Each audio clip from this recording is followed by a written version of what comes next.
Signalons que le président de l'Assemblée nationale informe les honorables députés que le programme des travaux de l'Assemblée nationale pour la journée du mercredi 26 octobre 2011 est établi comme suit. 9h45, réunion du bureau. 11h, réunion de la conférence des présidents. La présence des députés concernés par ces séances de travail est vivement souhaitée.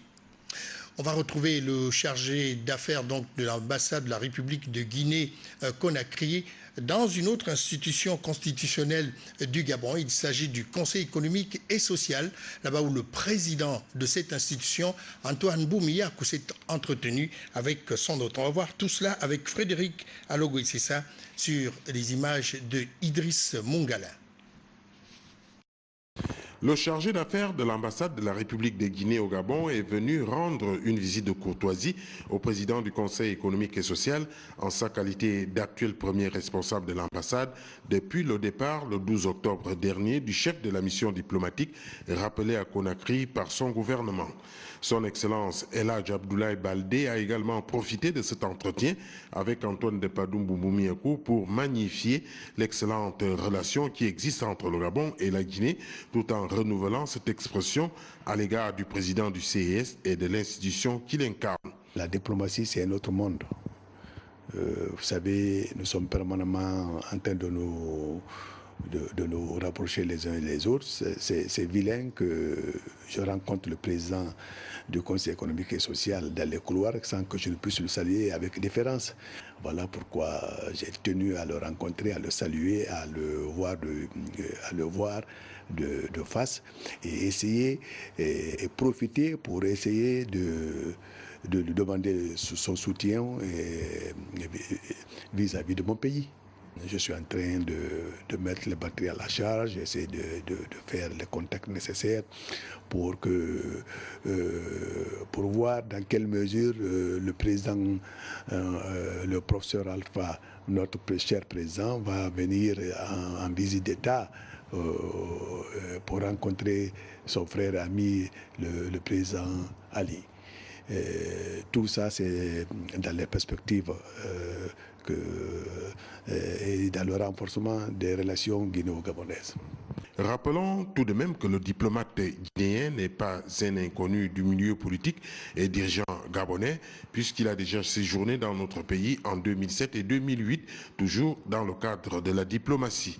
Il est donc revenu le 12 septembre passé, combler un vide en attendant sa titularisation comme ambassadeur de la République de Guinée, qui est juridiction en Afrique centrale.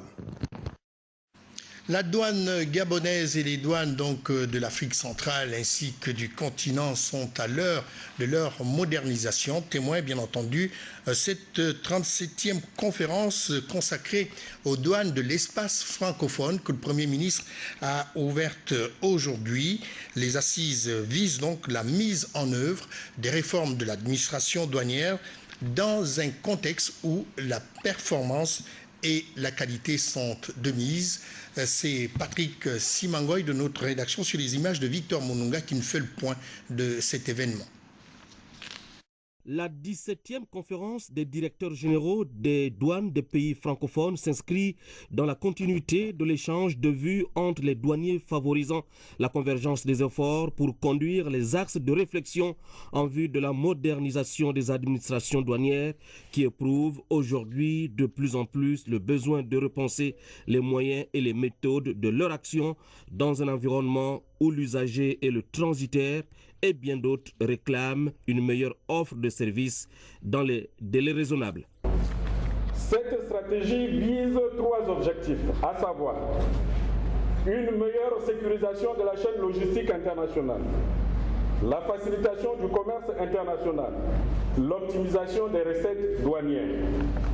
Ce contexte justifie les politiques de réforme engagées dans la plupart de nos pays, au Gabon, et avec l'inestimable appui du Fonds monétaire international et de l'Organisation mondiale des douanes, l'exécution en cours du plan stratégique 2009-2013 mettra la douane gabonaise en capacité de répondre efficacement aux défis et aux enjeux que pose aux économies nationales la globalisation des échanges dans le monde. La réunion de Libreville, qui se tient après celle du Maroc et de Paris, est le lieu de mesurer et améliorer la performance et l'efficacité douanière tant souhaitée. Comme à Paris, cette conférence est l'occasion de partager nos expériences communes, de mutualiser nos bonnes pratiques, de présenter nos chantiers de réforme et d'essayer ensemble de progresser. C'est pour ça que je me réjouis vivement de la tenue de cette conférence et souhaite à tous des débats et rencontres enrichissants et fructueux et remercie encore beaucoup les autorités gabonaises pour l'organisation de cette conférence. Voir une douane en phase avec les enjeux de l'heure est le souhait des autorités gabonaises. La modernisation de l'administration des douanes gabonaises se traduit déjà par un programme de réforme visant à accroître ses capacités structurelles et opérationnelles et d'en faire un acteur majeur dans le processus d'optimisation des ressources budgétaires. Le gouvernement gabonais salue l'ensemble des partenaires qui contribuent à nos côtés à l'amélioration constante du cadre des investissements et des opérations commerciales dans notre pays et au niveau international. Je souhaite que vos différents ateliers et débats contribuent encore un peu plus à consolider la configuration d'une douane toujours plus efficace et en phase avec les enjeux de notre époque. Capitale de la douane francophone pour 2 jours, Libreville va jeter sur les fonds baptismaux un type nouveau de partenariat nord-sud, dynamique et fiable, à la hauteur des attentes des uns et des autres. Je vous l'avais dit dans les manchettes de cette édition d'information, c'était hier, eh bien, le Premier ministre, chef du gouvernement, recevait une délégation de la CAF, la Confédération africaine de football, une délégation qui est conduite donc par son président Issa Hayatou, qui est venu faire les derniers réglages avant, bien entendu, le tirage au sort qui se passera en Guinée équatoriale le 29 octobre 2011. On va voir ce que nous ont réservé dans ce reportage la presse de la primature avec Bernadette Zanhaï, Olivier Antonio et Patrick Demabio. Après la visite à Libreville des différentes structures devant servir lors de l'organisation de la CAN 2012, le président de la CAF, la Confédération africaine de football, Issa Hayatou, à la tête d'une forte délégation, a tenu à exprimer au Premier ministre chef du gouvernement, Paul Biya-Oguemba, le satisfecit de l'institution dont il a la charge. Vous savez, c'est un grand honneur pour nous d'être reçus par Monsieur le Premier ministre. Comme vous le savez, il a un programme assez chargé. En dépit de tout ça, il a trouvé moyen de nous recevoir pour pouvoir faire le tour d'horizon sur les préparatifs et l'organisation de la CAN dans son pays. Et inutile de vous dire qu'au niveau de la Confédération, nous sommes très satisfaits de ce que nous avons pu voir. Il y avait de gros retards au départ, mais la volonté politique aidant, le Gabon a mis beaucoup de moyens à la disposition du comité d'organisation, à la disposition de toutes les parties concernées.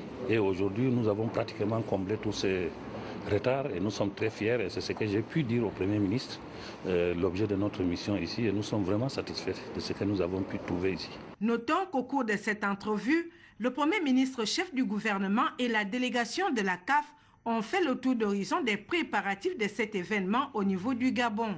Aussi, Paul Biya-Oguemba a rassuré ses hôtes de ce que toutes les dispositions sont prises pour que l'événement se déroule dans les meilleures conditions au Gabon. Alors, le Premier ministre, chef du gouvernement, Paul Biya-Oguemba, quitte Libreville demain, mercredi 26 octobre 2011, à destination de Riyad, en Arabie Saoudite, où il va représenter le président de la République, chef de l'État, son Excellence Ali Bongo Ondimba, aux obsèques du sultan bin Abdelaziz Al Saoud, frère du roi d'Arabie Saoudite, son Excellence Abdullah ben Abdelaziz Al Saoud.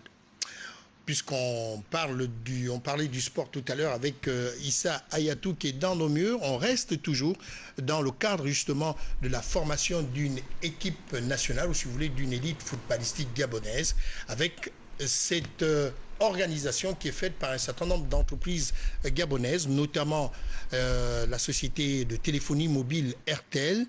Ce soir, nous avons dans ce studio Brian Robson, un ancien joueur, donc footballeur de Manchester United. Hein.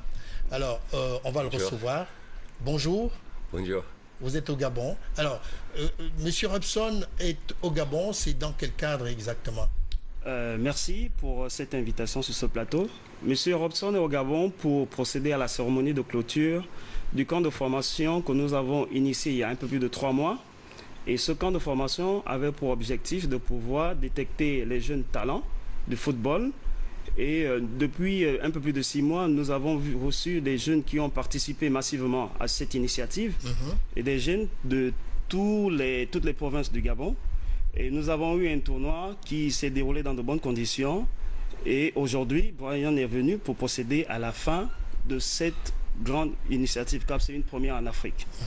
Une première en Afrique, ça veut dire que RTL se lance également dans la promotion du football gabonais? RTL est une marque qui se rapproche beaucoup plus de ces communautés. Et l'une de ses valeurs a pour objectif effectivement de pouvoir faire en sorte que les jeunes que nous avons aujourd'hui puissent réaliser leurs rêves. Alors, que va-t-il faire justement de ces jeunes talents que RTL détecte en ce moment dans le cadre justement de cette aventure footballistique? Alors, l'objectif premier